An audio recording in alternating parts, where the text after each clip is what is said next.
G'day guys, this is Jay from Journey by Whitefeather and a chat with Jay right here on Spotify and all good social media platforms. Kangaroos, koalas, Steve Irwin impersonations, and today I was hosting a Q&A for the People First Party here in Australia run by Senator Gerard Rennick. Now, we're going to have excerpts from that Q&A. They're going to be very insightful on how someone at a high level thinks about how to look after a country. And Senator Rennick came out with his opinions. And we're also going to throw in a few opinions from the other senators who were involved in this chat, Madison King and Jody Clune from WA, Western Australia. And we look forward to hearing your comments. Look forward to actually giving you a conscious choice. Enjoy the next episode, this bonus episode of A Chat with Jay, Journey by Whitefeather, removing my mask, writing my story, and I'm hosting the Honourable Senator Gerard Rennick. The gas issue that we've got, there's a lot of stuff in the news saying that we sell the gas off, we should be self-sufficient. What is People First going to do about those issues with regards to gas and any other, if you've got a renewables policy that we need to know about that could actually put more money in our pockets that we can put through? I'll start with Mr. Rennick. Yeah, sure. So obviously what we want to do is our policy is to abolish the petroleum resource rent tax. It doesn't collect enough money from the multinationals on the sale of gas. And that's because effectively, unlike just about any other tax policy, you're allowed to appreciate your costs with the construction costs and the running costs of all these gas fields. So because these gas fields have a very long lead time, if you spend $1 million, say it takes 5 years and you spend $1 million in year one to get the project up, and you lent that money into Australia as well. So not only you spent $1 million, but then you lent $1 million that was, say, at 5%. Well, Chevron was trying it on at 9%. So you could index it. So they've got this crazy formula, index it plus the 9% interest. You're able to increase the costs every year, year on year. So that's why they're not, sorry, just cancel. That's why we're not collecting enough royalties or petroleum resource rent tax, as they like to call it. So we should just abolish that altogether so that what the state government collects, well, what the federal government collects actually. So this is for offshore gas sales only. So any gas that's drilled or produced onshore in WA or any other state, there is royalties applied to that. That is collected by the state government. Those offshore gas fields in waters, in territorial waters that don't belong to any state, that belongs to the Federation or Commonwealth of Australia. So we need to do what the state governments do and charge a royalty of 5 to 10% on the sale, and then obviously 30% on any profits that are made. And the other thing I need to look at, I haven't had a chance to look at this yet, is whether or not payroll tax is actually charged and GST is actually charged on the equipment used, because my understanding of it was that they don't pay GST or cattle, etc. Yes. Now, you can look at this two ways. You can look at it as Donald Trump bringing manufacturing, using his own products in his country and bringing back jobs and prosperity. That's the whole freaking role of a government, is to make sure that your country is sustainable with the products and the infrastructure that you have at home before you go overseas to get something cheaper. That's just logic. You don't go to Scud Shed the whole time because it's fresh fruit and produce and then go down to Woolworths to spend more money, double the price. So it's just stupid. Secondly, I had another interesting comment on my ex account, which also said, and he's an American, he said, well, maybe I'm being a skeptic, but what if all of this is about us going to war? Okay, they've had a lot of stuff about Medicare coming up and what they're doing, trying to sell Medicare off, or they're trying to reduce the amount of, they're saying they're going to increase bulk billing clinics, but it has decreased and people are concerned about that. Mr. Rennick, would you mind talking a little bit about that? Do you know anything that's happening around that situation there? Well, the situation with bulk billing is ultimately the rebate that doctors were given wasn't increasing in line with the cost of running a hospital. And as a result of that, doctors had to start charging extra to cover the cost of running a business. But look, I mean, it's a hard one in the sense that they do need to streamline some of that Medicare stuff. So, for example, when I had a dicky back for about 10 years, and I've sort of gradually worked out how to manage it.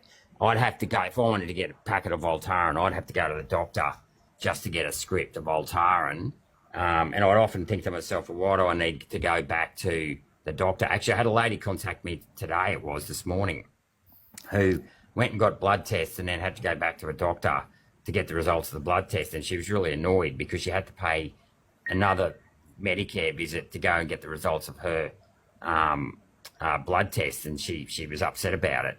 So there does need to be, we do need to look at the way, the doctors, if you're going there, you see a doctor and they say get a blood test and then you've got to go back and get the results of your blood test, you shouldn't have to pay twice.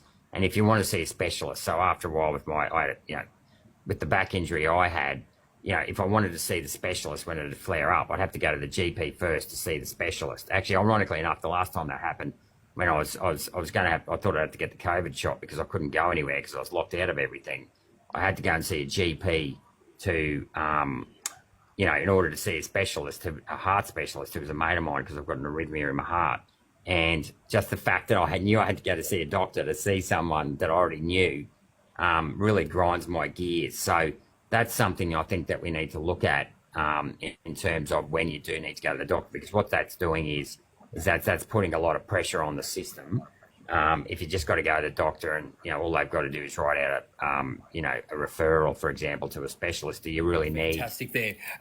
Look, we've got a couple of questions with regards to wages. We're looking at wages and we're looking at tax cuts. I'll go around the table, Mr. Rennick, if you don't mind starting about what's your opinion with regards to the tax rates, especially in different states. We're looking at Victoria. Got a couple from Victoria here. Do you have a plan with regards to that? And could you explain it to the viewers and listeners? Yeah, sorry. Is that in regards to payroll tax? Sorry? Payroll tax, yeah, payroll tax and just general taxes. We've got a couple of them asking about general taxes that have been put up. We've got in Victoria, you've got land taxes being put up. We've got Airbnb taxes. They're just making it up as they go, and it's really putting. Yeah. Okay. Yeah. Sure. So state taxes are obviously a little bit awkward, for us to manage in the sense that their state tax is not federal, but payroll tax is a killer for productivity. The big mistake when Howard brought in the GST, and it wasn't his mistake, it was the mistake of the state premiers, was that they got rid of stamp duty on share trading. Now, I know some of your followers, the listeners tonight, mightn't like this, but basically that allowed high-frequency traders to come in, foreign high-frequency traders come into the stock market and start scalping it. So about $20 billion was lost in revenue when they lifted that, right, on that, and their paper assets. And this is what annoys me, is that foreigners can buy shares in this country with no stamp duty, yet if you're Australian trying to buy your first house, you have to pay stamp duty. Or if you're buying a farm or you're buying a business, you have to pay stamp duty. So we should bring that back in as a 1% turnover tax and then use that to abolish payroll tax. You'd need the state governors, the state premiers to agree, and every state would have to be better off, but that would be a good idea. The other thing is our income taxes are way too high in this country. It is completely absurd that the government is taxing you, taking your money even when you can't afford, the basics. And I just think it's absurd that we tax people when they earn less than the cost of living. So we have a policy to lift the tax-free threshold to $40,000 from $18,200. That would save everyone who earns $40,000 or more $3,500, which is most of the 14 million workers in this country. And my view is, if you look at the Howard Costello years, they used to cut income tax at every budget. I used to look forward to budgets back in those days because you always knew they'd cut. I'd like to take this time to shout out our supporters at Liberty Bullion, the best gold, silver and platinum traders in Melbourne, even Australia. If you want to give them a call, their knowledge, their customer service is second to none. Back to the show. The TikTok talks that we've done with Chris Neal and Maddie and a few others have come on, which has been, and the best thing for what these talks have been, we've actually had people from One Nation, okay, people from other independent parties, which is great. We're having conversation. and free conversation. That's what we're looking for. What are the other things you're looking at with regards to getting yourself over the line? What are the other key points you're looking at to really hit a nerve with the Australian public? To get Madison into the Senate, to get myself into the Senate, I really just need people to stop and to actually see what our actions are. Have a look and stop Excellent. and see the actions of Gerard Rennick.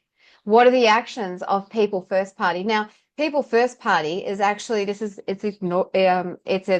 brand new party. It's first time having a card at the dance. But Jared's been around for years. Yes. I've been doing this and fighting wherever I can for years. Madison, she's not just popped up today. She's been fighting for the last few years. She's got a double degree. She's a very smart cookie. And, for Madison and myself, we've been pushed around. We've been knocked down and we keep getting up.